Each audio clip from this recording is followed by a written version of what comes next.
آرد، نمک و کمی آب گازدار تشکیل شده. این غذا از قدیم کنار خوراک‌های گوشتی سرو می‌شده و به طور کلی زیاد آدم حسابش نمی‌کردن، ولی میتونه غذای اصلی هم باشه. رولادن یکی از غذاهای محبوب و سنتی آلمان که از بیکن، پیاز، خردل و ترشی درست میشه. این غذا معمولاً با کوفته، پوره سیب زمینی و کلم قرمز پخته شده سرو میشه.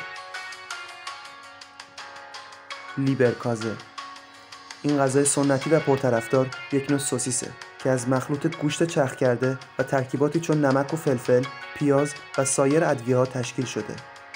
به طور کلی این غذا هم زیاد آدم حسابش نمی‌کنن چون آلمانی‌ها به کم قانع نیستن. منتظر پارت 2 باش چون آلمان کلی چیز داره.